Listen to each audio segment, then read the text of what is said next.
Salut l'équipe, j'espère que vous allez bien et que vous êtes en forme. Ce soir, je me suis fait une petite réflexion qui m'a donné l'envie de faire cette vidéo, qui est que là, vous voyez, je suis habillé en tenue, bien habillé, on va dire, pour une sortie familiale, pour un événement familial.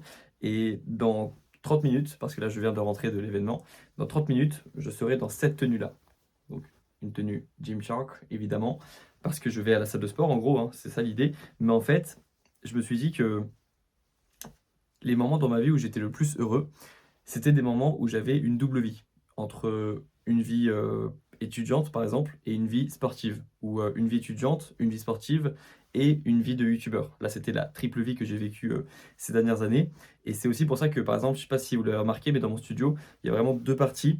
Il y avait la partie dev perso avec, les livres que j'ai lus, pour ma formation à moi et les livres que j'avais à étudier, enfin avec lesquels je travaillais, donc plutôt des codes, code civil, code pénal, il y a quoi? Il y a un code du travail, il y a un code de commerce, un code des procédures collectives et 2 codes civils que j'avais, donc pour mes années, de droit et en gros, ça représentait ça, cette idée de d'avoir, une double vie entre, la vie donc, en tant qu'étudiant et la vie en tant que youtubeur qui évidemment, vous vous en doutez, me plaisait plus et donc dès que j'ai eu l'opportunité de vivre de ma vie de youtubeur, bah, je suis allé directement, vers cette voie-là. Mais c'était le fait d'avoir les 2 vies qui me plaisaient aussi. Entre la vie, on va dire, plus risquée et la vie avec, plus de stabilité, le côté plus émotionnel et le côté plus rationnel et en fait, ça me le fait encore, actuellement lorsque je passe d'une journée où je vais avoir plusieurs casquettes, comme on dit, putain l'expression avoir plusieurs casquettes, je vous avoue, me fait rire en fait. Je sais pas pourquoi depuis petit, dès qu'une personne disait, «Dans ma vie, j'ai plusieurs casquettes», ça me faisait je vous jure, ça il y a un truc qui me fait rire avec cette expression parce que je sais pas, j'imagine en plus, il y a des personnes qui disent: «J'ai plusieurs casquettes» et qui miment le truc en même temps, où elles sont en train de elles illustrent le fait de changer de casquette et ça me fait encore plus rire donc j'ai un truc avec cette expression, désolé, mais ça me fait rire. Mais en gros, ce que j'aime bien, c'est mener une double vie et il y a aussi une expression que beaucoup de personnes utilisent, il y en a 2 en fait. Il y a 2 expressions que beaucoup de personnes utilisent qui pour moi n'ont pas vraiment de sens. La première, c'est lorsque les personnes parlent de la société. Lorsqu'elles disent: «La société te met la pression, la société, elle t'impose des codes», alors qu'en fait, c'est des humains. Pour moi, il n'y a pas d'entité qui s'appelle la société qui t'impose de faire quoi que ce soit. Pour moi, il y a des humains qui collectivement pensent la même chose et qui donc donnent cette illusion que la société t'impose quelque chose. Mais pour moi, parler de société en tant que chose qui t'impose quelque chose, qui t'empêcherait de faire quelque chose, je vois cette idée d'avoir des structures qui te mènent plutôt dans une direction plutôt qu'une autre, qui t'empêchent d'avoir un vrai pouvoir de décision individuel.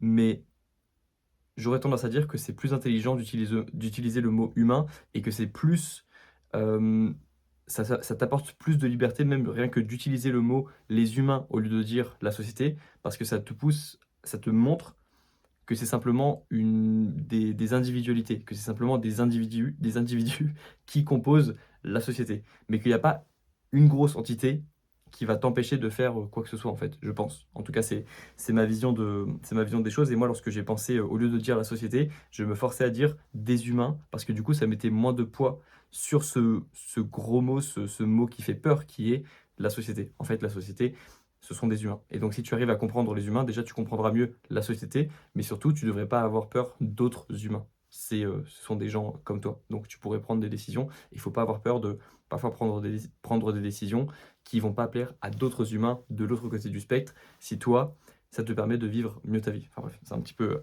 ça c'est la première expression qui selon moi n'a pas de sens, de dire que la société t'impose quelque chose et la deuxième expression, c'est les gens qui disent qu'on les met dans une case. Ça, c'est pareil, c'est un truc qui qui n'a pas vraiment de c'est pas que ça n'a pas de sens, c'est que en fait, tu es obligé de mettre les gens dans une case. Personne ne va faire l'effort pour chaque personne de réellement comprendre profondément la personne et de comprendre ses multiples facettes.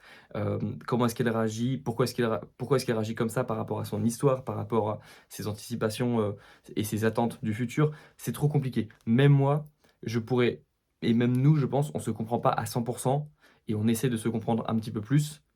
Mais si en plus, on doit faire l'effort pour chaque personne de comprendre exactement les différentes facettes de la personne qu'elle-même ne connaît même pas encore, bah, en fait, c'est trop compliqué et l'humain, il est quand même, dans, une démarche de dépenser le moins d'énergie possible pour survivre et je pense que c'est tout à fait normal que on cherche à nous mettre nous-mêmes dans des cases et moi, ça m'a jamais dérangé qu'on me mette dans une case pour cette raison et c'est pour ça que, par exemple, ça me dérange pas que, je sais pas, on me mette dans la case influenceur, youtubeur, je le prends pas mal, mais je sais que ça peut déplaire à des personnes parce qu'il y a forcément des cases dans lesquelles on a moins envie qu'on nous mette que d'autres.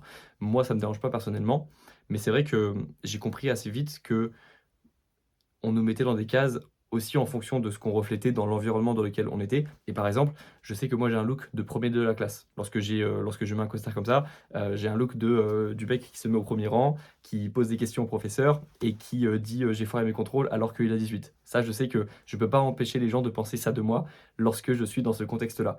Alors que quand je suis à la salle et que si tout de suite j'enlève ce costard et que je mets ma tenue de sport, je ferai un petit peu moins, je reflèterai un petit peu moins cette personne. Parce qu'en fait, on est très, dépendant de enfin, on peut refléter une personnalité complètement différente dans l'environnement dans lequel on est. Par rapport à l'environnement dans lequel on est, par rapport au nombre de personnes qui est autour de nous, par rapport, à, l'attitude que l'on va, refléter aux autres. Si on s'adresse plutôt de manière, horizontale aux autres et qu'on discute d'humain à humain ou si on discute plutôt de manière verticale où il y a une personne qui est sur un podium, qui est sur qui est, sur une, comment dire? Une estrade pour parler, pour faire une conférence, pour, parler à un amphithéâtre. Évidemment, tout de suite, ça reflète quelque chose de différent. Donc vous voyez déjà, on a vu beaucoup de facteurs qui peuvent expliquer qu'on peut penser quelque chose d'une personne à plusieurs moments de la journée et en fonction de l'activité qu'elle fait et de l'environnement dans lequel elle est, de la posture qu'elle prend. Donc évidemment, c'est trop compliqué de comprendre chaque humain de manière individuelle. Moi, j'essaye de ne pas mettre vraiment mon top 1 de mon environnement dans une case, d'essayer de les comprendre parce que je les connais mieux, parce que j'ai connu, j'ai fait partie aussi de leur histoire dans mon environnement, l'histoire de mon environnement proche, je la connais quand même assez bien, même si je connais pas tout encore une fois, parce qu'on est beaucoup plus complexe que ça et on est beaucoup plus complexe que l'on imagine et donc moi, je mets 99 même des gens dans une case parce que justement je peux pas et j'ai même pas les capacités de comprendre chacune des personnes que je croise et je peux pas comprendre l'intensité forcément de ce qu'elles vivent si, elles m'en ont pas parlé, si je connais pas leur histoire et si je connais pas, ouais, bien la personne, quoi.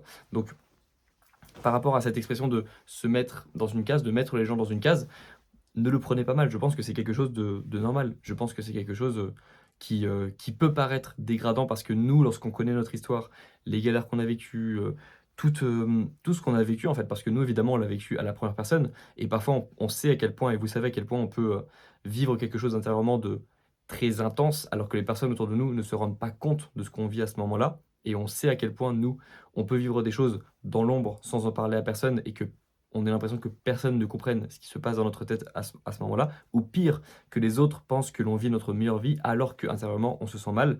Donc tout ça, on l'a vécu et tout ça évidemment, lorsque, après avoir vécu tout ça, on nous met dans une case, évidemment qu'on le prend mal. Mais je vous incite aujourd'hui à ne pas le prendre mal en fait.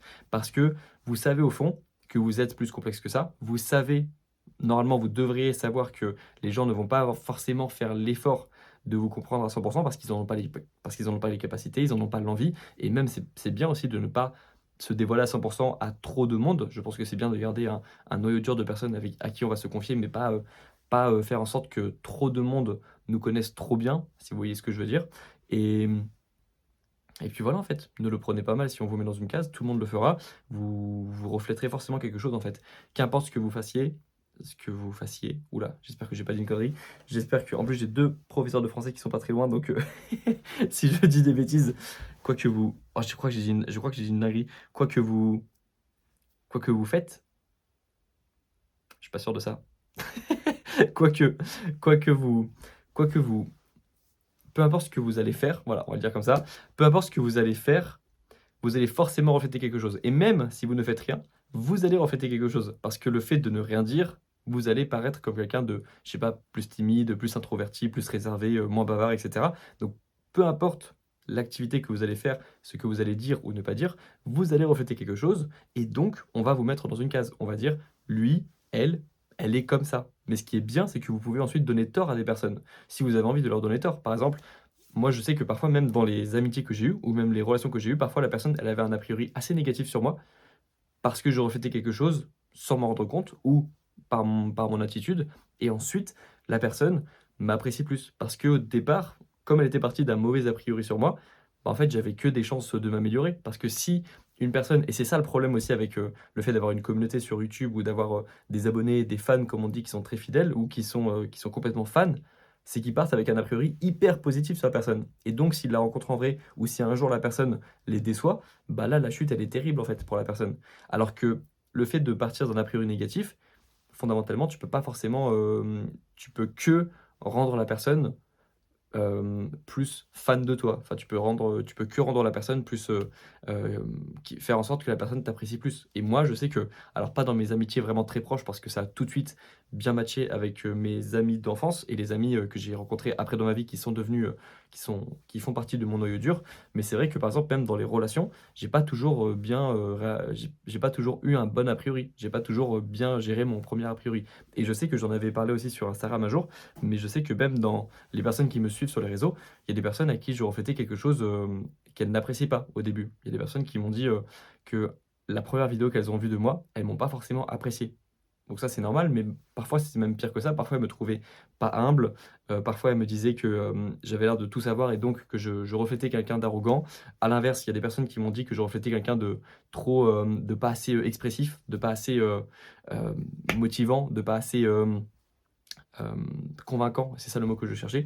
Donc en fait, vous voyez que on peut avoir des a priori complètement différents d'une personne à une autre, en fonction de la vidéo qu'on a vue d'une personne, en fonction de comment est-ce qu'on l'a remarqué, enfin comment est-ce qu'on l'a, perçu lorsqu'on on l'a vu ou entendu ou peu importe. En fait, il y a tellement d'a priori qu'on peut avoir sur des personnes, qu'en fait, c'est pour ça qu'il faut pas avoir peur déjà d'être mis dans une case. C'est plus simple. Les humains, ils iront toujours vers ce qui est le plus simple et ce qui demande le moins d'énergie et ensuite, bah, c'est à votre tour de changer ça. Vous pouvez changer ça. Si vous avez envie de changer ça, vous pouvez changer votre image vis-à-vis de vous-même et vis-à-vis des autres. C'est ça la beauté du truc et c'est ça qui permet d'être, de rendre nos journées, de donner du sens à nos journées. Moi, j'ai pris beaucoup de sens dans mes journées à essayer de modifier petit à petit mon identité. Parce que j'ai compris que mon environnement influençait énormément mes actions, mes pensées, etc. Et donc que je pouvais devenir un sportif si j'avais envie de devenir un sportif, que je pouvais devenir un premier de la classe si j'avais envie de devenir un premier de la classe, et que évidemment il y a des avantages qu'on a qui sont naturels, on a des avantages aussi qui sont sociaux, des avantages culturels, mais je pense que on peut à la fois changer l'identité que l'on a vis-à-vis de nous-mêmes et l'identité que l'on a vis-à-vis par rapport aux autres, l'identité que l'on reflète aux autres par nos actions. En grande partie par nos actions, quand même. Et ça se fait au quotidien, mais ça se fait bien, hein. Moi, je suis toujours étonné de voir que dans ma famille, je suis un sportif. Aux yeux de ma famille, je suis un sportif, alors que je n'ai pas toujours été un sportif, même pas du tout été un sportif. Donc c'est marrant. Et je reflète des choses que je ne reflétais pas du tout il y a quelques années, parce que j'ai pris massivement des actions dans ma vie et donc que j'ai changé mon identité. Donc c'était un petit peu ça l'idée du jour. En parlant d'identité, je vais renforcer mon identité de sportif ce soir en enlevant mon costume de Grégoire famille pour enfiler mon costume de Grégoire sportif. Donc allons-y, allons-y gaiement, allons-y, allons à la salle pousser un petit peu, ça va me faire du bien de pousser un petit peu à la salle. Là j'ai passé 7 heures assis, putain, 7 heures assis pour un repas de famille. Donc là, ça va me faire plaisir de me dépenser un petit peu. En tout cas, j'espère que la vidéo vous aura plu. On se retrouve demain dans le prochain clip. Prenez soin de vous et n'ayez pas peur qu'on vous mette dans une case. Ciao!